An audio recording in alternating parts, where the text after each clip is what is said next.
Magandang araw, magandang buhay, magandang gising, mga kasambuhay at mga kaparokya. Ako po si Father Domi Guzman ng Society of St. Paul, Cura Paroko ng Our Lady of Sorrows, FB Harrison, Pasay.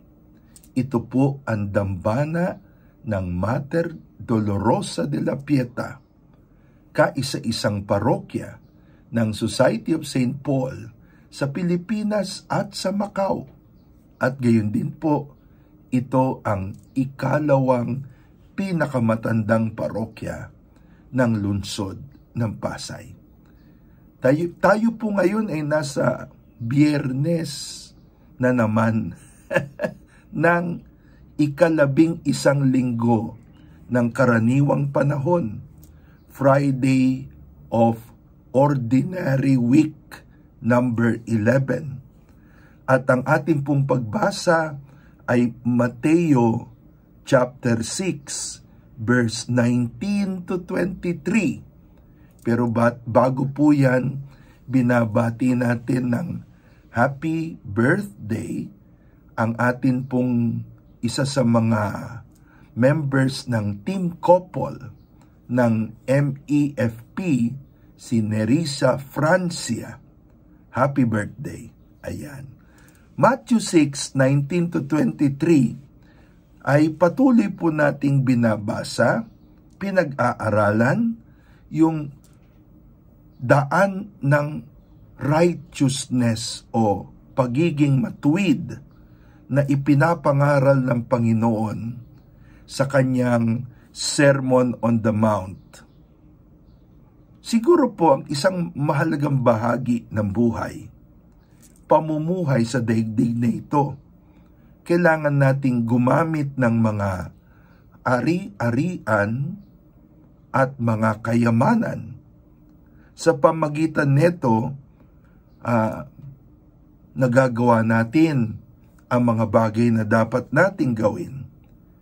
Subalit dahil po dito ay kung minsan tinitignan natin ang buhay na dalawang magkaibang larangan.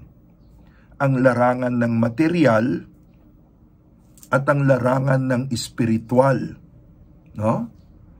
Pero sa pamagitan po ng kanyang mga pananalita, sinasabi po ng Panginoon na ang buhay ay hindi po ganito. Hindi po magkahiwalay ang spiritual at ang material. Kung ang mga material na bagay, maliban sa sila'y ari-arian natin, inari nila ang ating pagkatao, then ang ating spiritual na buhay ay nanganganib. Ano ang nangyayari? Possessions possess us. Unang-una, ang materialismo po ay maghahari at ito ay magiging enslavement ng ating puso. Bibihagin neto ang ating mga puso. At kung magkaganon, magiging mapurol, magiging hungkad at walang laman ang atin pong mga pakiramdam. Ang atin pong katuwaan ay short-sighted kung ang materialismo ay binihag niya ang ating mga puso. Pwede rin po na kung possessions possess us, ang materialismo ay bibihag din sa ating mga pag-iisip. Ito pong ibig sabihin ng salita ng Diyos tungkol sa mata. Ang mata, ito po ay figura ng isip, ang isip na nakakakita, ang isip na may liwanag, bukas. O isipin ninyo kapag ang isip ninyo ay palaging makitid na lang at nakapokus sa material na bagay at material na pamumuhay.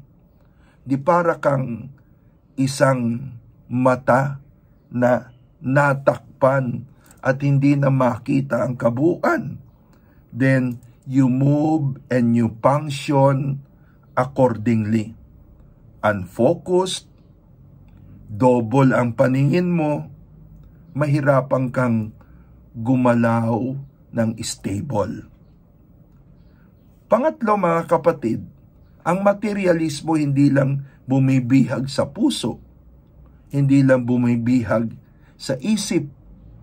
Ang materialismo, kung hindi po natin iingatan, bumibihag din sa ating mga kalooban o will, no?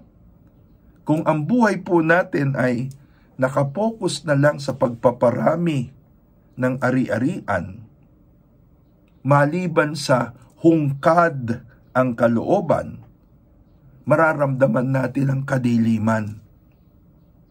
Wala tayong ibang nakikita kung hindi ang paggawa at pagkamkam ng ari-arian, mga material na bagay. At dahil po dyan, para tayong isang alipin na dalawa ang pinaglilingkuran, ang espiritual at ang material. At mahirap yatang kumilos na meron kang dalawang magkasalungat na direksyon.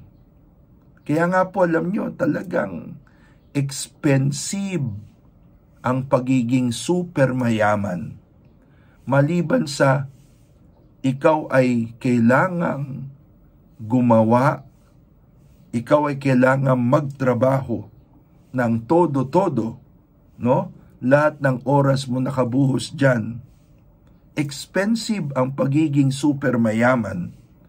Kasi kung hindi po natin iingatan,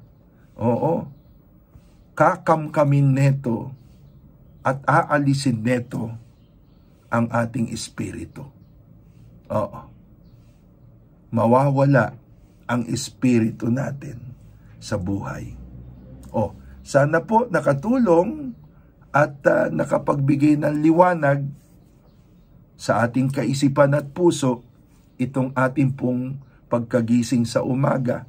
Paki-share, paki-like, paki-post, paki-repost sa inyong timeline, sa timeline ng pamilya, sa timeline ng barkada, sa timeline ng inyong organizations, sa timeline ng inyong parokya, para po araw-araw meron tayong evangelization at mabuting balita.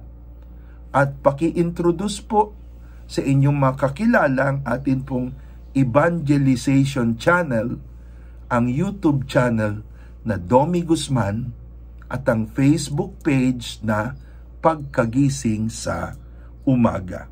In the meantime, hayaan niyo po na sa umagang ito ay pagpalain natin, batiin natin ang ating mga kaibigan at Pauline Institutes, si Lourdes at Johnny Chowa, kanilang buong angkan, si Brenda Willie Reyes at ang kanilang pamilya, Nini Abe Licaros at ang inyong pamilya, si Chato Dolot at kasama po ang kanyang mga anak, si Bay at Chewy Yap at si Ina at Ian Ramos. At ang Tan family ni Maylay, Philaine, Jean, Franz at Fred. Gayon din po pagbati sa Instituto Santa Familia, si Narino at Sioni Ramos, Rory Alinea Martin, Aida Montalvo, Virginia Spar, Lolita Sampayan, Neri Serrano, Aidia Tiu, Marlene Cho, Bernardo at Violeta Pepito, Cynthia Bello, Flor Di Malibot, Dolores Acaya, Ellen Hilario, Esther Dason, Ami Batoktoy, Marnol at Arlene Banta, Fanny Kimusing, Edna at June Kadsawan, Eli Doroteo, gayon din po si Emery Cometa, Jokiam Bao, Josepina Telada Bulacan, Marina Guerrero, Susan Gabuya at Marisa Villanueva. Pagbati rin po kay Agnes at Carlos, kay Carmela Estrada, Hermie Cristi Sanchez, Mati Benavides at Ludi Ocampo. Sa Amerika, nandyan po si Rachel at Roy Quinto. Sa Cebu, nandyan naman po ang ISF na grupo ni Solomon at Luchi Villaplaza. At sa Bohol, nandyan naman po ang pinangungunahan na grupo ni Ricky at Duyen Solis. Sa Davao, ang grupo ni Dr. Mike at Patria Manalaysay. At sa Bacolod, si Cherry Tan. Binabati rin po natin ang Association of Pauline Cooperators, pinangungunahan po ni Jimmy at Rubilim, ang mga cooperators na naka-attach sa Society of St. Paul. At ngayon, manalangin tayo to spend the day well. My dear and sweet Mother Mary, keep your holy hand upon me. Guard my mind, my heart, my senses, that I may never commit sin. Sanctify my thoughts, affections, words, actions, that I may please you and your Jesus my God, and reach heaven with you, Jesus and Mary. Give me your most holy blessings, in the name of the Father, the Son, and the Holy Spirit. Amen.